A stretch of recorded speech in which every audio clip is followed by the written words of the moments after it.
All right, Coach. Nick Owens, last Saturday at Simon Fraser, 1 yard away from setting the school passing record. Talk about his performance Saturday and what you've seen in his development over the last couple of weeks. Yeah, I mean, loved what he was doing.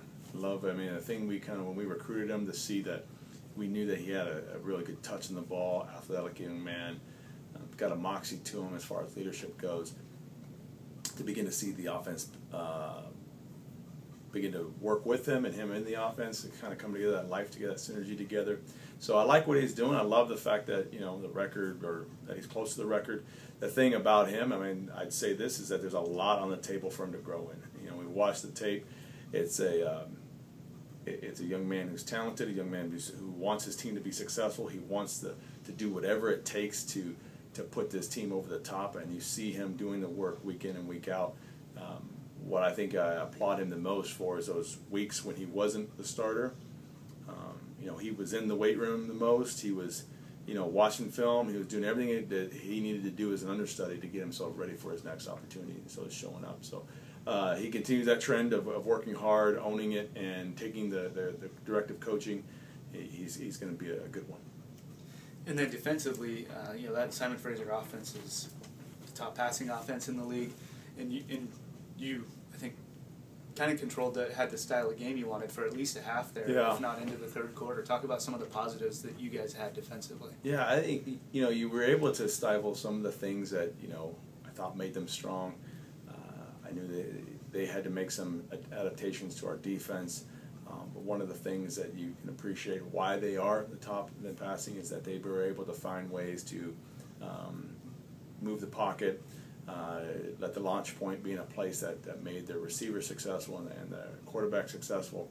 But there are also those things that we've just got to do flat out to master our technique better with some stuff. So all in all, they're a great offense, and I'd venture to say is that, you know, all things remain constant. I mean, they're gonna end up the season in a top statistical leader position. So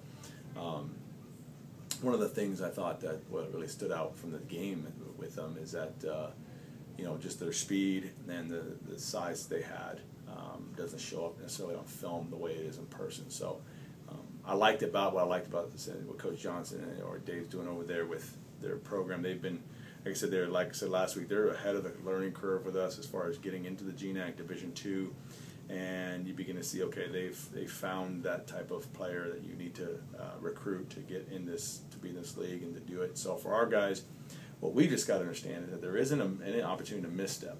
You know, we've got some very good, young, talented guys, and I like the way that they're in the battles. They're not backing away from it, but they have got to grow in that, especially defensively, that your gap matters. Exactly, being that gap, that right responsibility with it.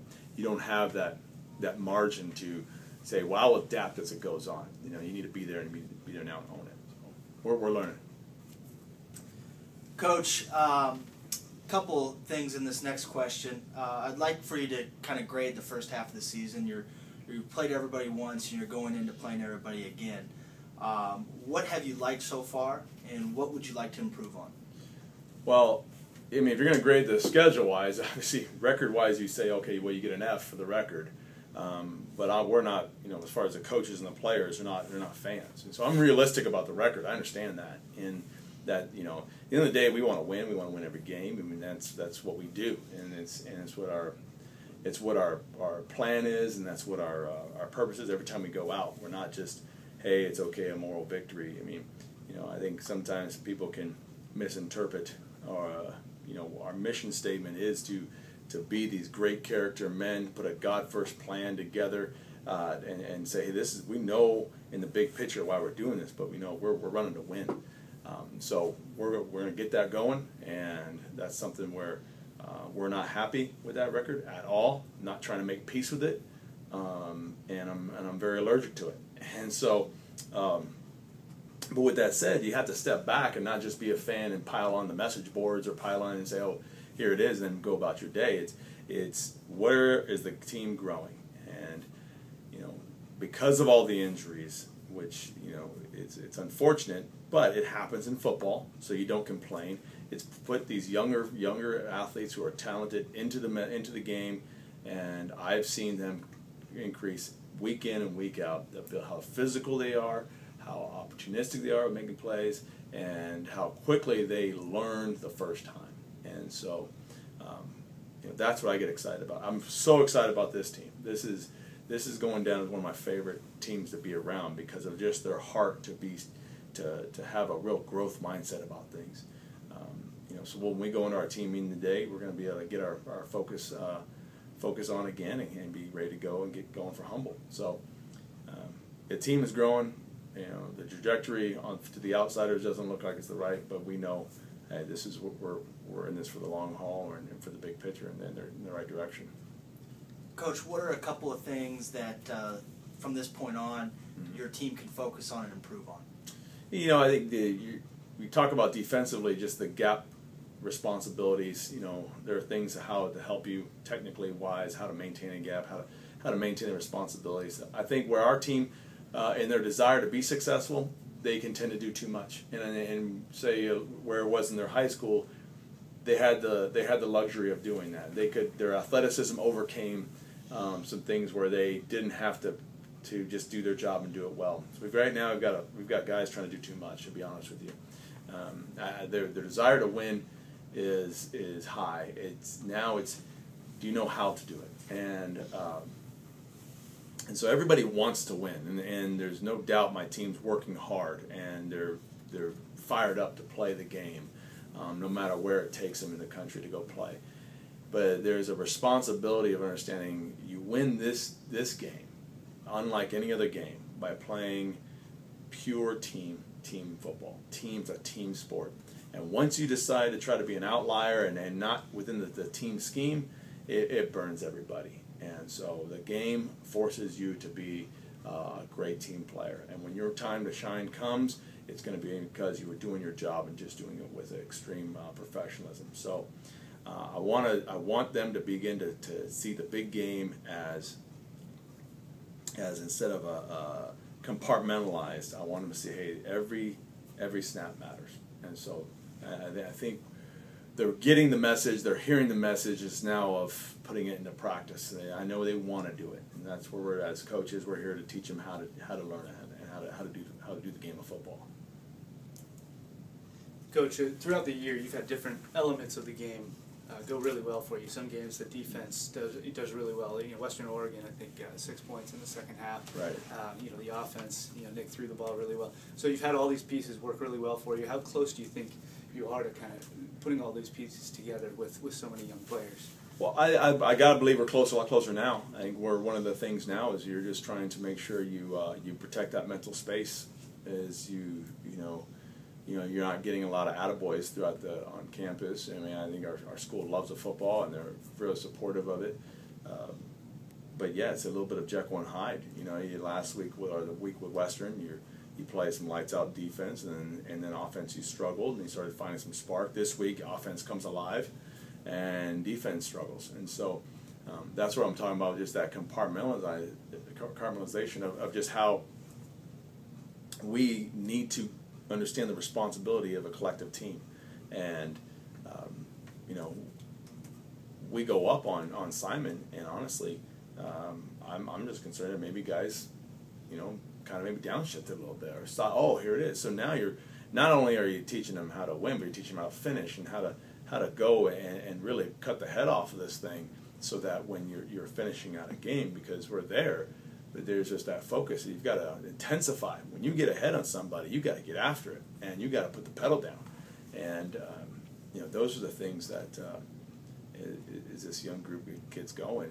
They're learning the art of winning. And I'd love to be able to treat it like the Matrix and just kind of download something into them. It'd be awesome, But it's you got to go through this. You got to learn, and so but it's happening. That's what I'm excited about. They want to do it, and so we're here, man. Let's go for it.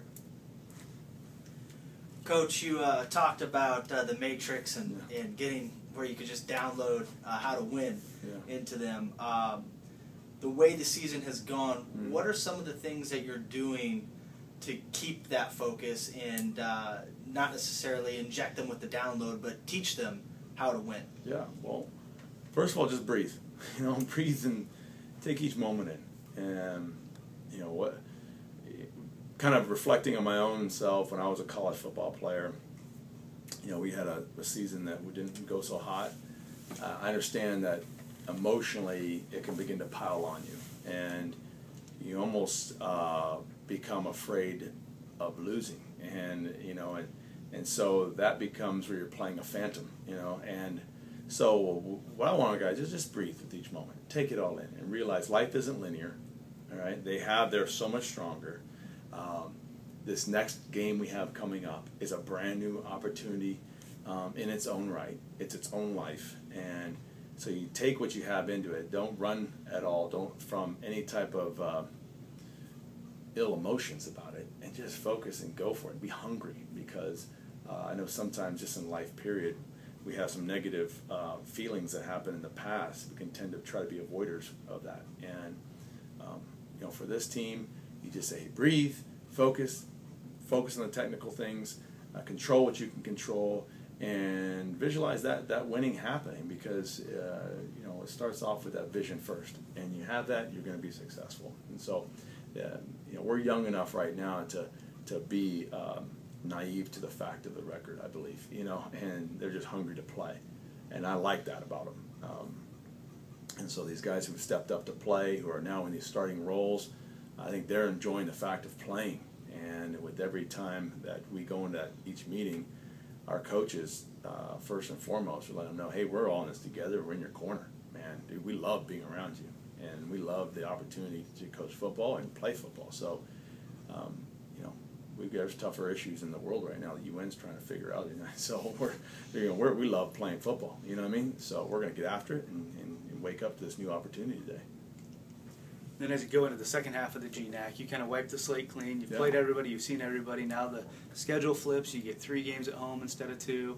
You also, one of the road trips is a fairly common road trip for you guys, having done it last year. Yeah. Just talk. What do you hope that your team's identity is going to be? What do you want to see out of your team in this kind of new season? Well, yeah. It's first of all, it's new to me too. You're playing this brand new. Okay, you're playing each other twice, so almost the season is set up into 2 parts. So you're essentially born again now, and you have this brand new experience in front of you. So what I love to see is the winning. Okay, start over there. We want to win. That's definitely the number one goal to get. When we take the field, we want to win.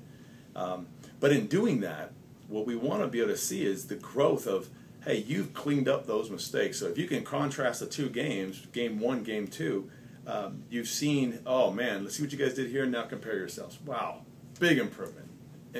Dramatic, playing team football. It's probably why Rocky II is one of my most favorite movies. It's like, okay, hey, you get that chance to get after this deal, and be able to see, what did you learn? And for us, we got to come out fast, and we got to learn to play with that vigor and intensity. That, man, we love the game. So each game now will be still its own season, but there's having played each other prior, it's all going to be new to me too. It's just that, I've got a good little matrix to see, hey, this thing is, we're better in those areas than we were, the previous week or previous time we played. So, and then it's interesting because, it's familiar faces. You're playing instead of everybody being graduated and you see the same school, but now you're seeing the same faces too. So you kind of understand people, they understand us, and, we're excited to go round 2.